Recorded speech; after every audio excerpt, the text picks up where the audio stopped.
Hi hello welcome to GR TV. Vikarabad గ్రామ సభలో కాంగ్రెస్ ప్రభుత్వాన్ని నిలదీస్తున్న మహిళ. గ్యాస్ వస్తున్నది 500 గ్యాస్ అంటుంది. ఎవరికి పడుతున్నది 500? ఎవరికి పడుతున్నది 500? కర్రు కాల్చి వ్యతిరేకిస్తే కర్రు కాల్చి ఆడపిల్లకు 12 నెలల ఆడపిల్లకు 2500 ఇస్తున్నారు. ప్రతి ఆడపిల్లకు 2500 ఇస్తున్నారు. ఏ ఆడపిల్లకు 2500 చెప్పండి. రుణమాఫీ అన్నారు. రుణమాఫీ 2 లక్షలు దాటితే రుణమాఫీ చేయలేదు. 2 లక్షల వరకు చేయాలి కదా. రుణమాఫీ నువ్వేం చెప్పదు కదా. నేను చెప్తున్నాను. నాకు ఎక్కడ భూమి ఏ లెక్కపండి రాసిస్తామన్న రాజు కావాలి. ఒకడేమంటారు రుణమాఫీ అయినా తెల్లారి చెప్తాం మీ సంగతి అని మాట్లాడతారు ఒకరు. అంటే మీ రాజకీయం మీదేనా? మాది ఏం మాట్లాడలేక మేము వేయలేము. ఆ ఓటు కాకపోతే నువ్వు మాట్లాడిన దానికి సమాధానం చెప్పేటంత పూర్తి అధికారులు ఎవరు లేరు. అది మాట్లాడడం అంటే నువ్వు వాడికి స్పీకర్ దగ్గరికన్నా పోయి మాట్లాడడం, ఏడికన్నా పోయి మాట్లాడడం, దాని గురించి అడిగాను. ఇప్పుడు ఈ మీటింగ్ వచ్చిందా? నీ పేరు రాలేదా? రాకపోతే నీ పేరు రాలేదంటే ఎందుకు వచ్చింది? ఒకవేళ అరువులు కాని వాళ్ళకి వచ్చిందంటే వీళ్ళు అరువులు కాదు, వీళ్ళకి వచ్చింది వీళ్ళకి తీసేయమంటే తీసేయమంటే ఇంతవరకు వీడున్నది.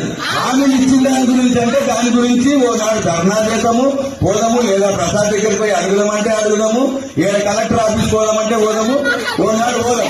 నేనే ఓడుకొని పోతా. ఆయన కలెక్టర్ ఆఫీస్ కూడా నేనే ఓడుకొని పోతా. ఆయన పోయి మాట్లాడదాం. దాని గురించి చెప్పడం అధికారులు ఎవరు లేరు.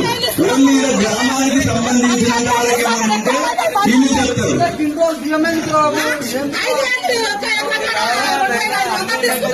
ఒకే దగ్గర 2500 అంటే మనం ఒక్కూరికే తీసుకుంటున్నాడంటే మనం దేశమంతా కాబట్టి మనం కూడా ఒకనాడు పోయి కలెక్టర్ దగ్గర పోయి కలెక్టర్ ను అడుగుదాం. ఎందుకోసం చేస్తున్నారు లేదని మనం ఒకనాడు పోయి అడుగుదాం. కాకపోతే ఇప్పుడు వచ్చిన లీస్టులలో మన అవకతవకలు ఉంటే దాన్ని చెప్తే అది సరి చేస్తారు. ఎవరికైనా రానులు ఉంటే కూడా దానికి అప్లికేషన్ పెట్టుకోవచ్చు. అది రాకపోతే అమలులో ఉంది రాలేదంటే ఎందుకు రావాలని మనం అడగవచ్చు. రుణమాఫీ 2 లక్షలు దాటినోళ్ళకి ఎవరికి కాలేదు, నీకు రాలేదు, నాకు కూడా కాలేదు. 2 లక్షలు దాటినోళ్ళకి ఎవరికైనా అయింది నీకు కావాలంటే ఎవరికి కావాలో దానికి సమాధానం అడుగు. అంటే దానికి సంబంధించిన అధికారులు మీద లేవు కదా.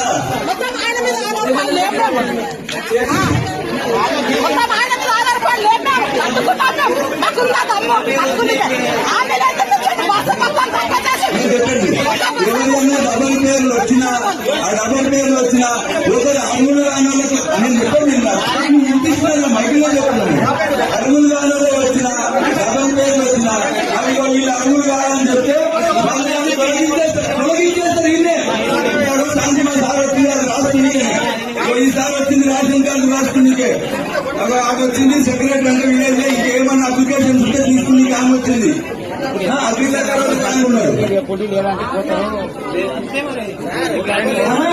ఎవరైనా తొలగించే ఉంటే ఆ లీస్టు తీసుకొని నువ్వు లీస్టు చదివి ఆ పేరు ఆపు, అది కాదు వాళ్ళ అరువులు కాదు అని చెప్పు.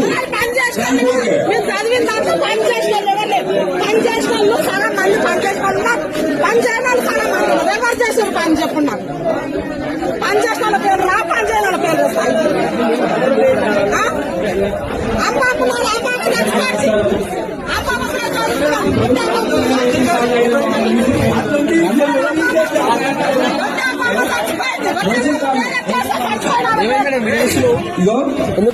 ఎవరి అన్నా అరువులు కానోళ్ళు వచ్చిన వాళ్ళు ఉండని అనుకోని మనం ఉంటాయి. అరువులు ఉన్నోళ్ళు ఉంటే అవి పెట్టుకుంటే ఉంటాయి. వచ్చి అంటే తీసేద్దాం అంటే అరువులు కానోళ్ళని తీసేసి 4 పేర్లు అయితే మన వాళ్ళు అరువులు ఉన్నోళ్ళే ఇద్దామంటానంటే మనమే మాట్లాడుకొని దాన్ని డిసైడ్ చేసి పేరు చదివినప్పుడు ఈ పేరు వద్దు అని చెప్తే అయిపోతుంది. ప్రాణాలు ఎక్కేందుకు దరఖాస్తులు తీసుకుంటారు. అది రాకపోయి వచ్చిన వాళ్ళు వస్తే అప్పుడు అడగొచ్చు. నేను అదే అంటున్నా. మరి కాళ్ళకి వచ్చి నీళ్ళకి వచ్చినట్టు రాజశేఖర్ చెప్తున్నాడు, అదే చెప్తున్నాడు. Hi, this is Swathi. Like చేయండి, షేర్ చేయండి, కమెంట్ చేయండి అండ్ సబ్స్క్రైబ్ చేయండి GR TV. Hi, this is Monica. Please like, share and subscribe GR TV.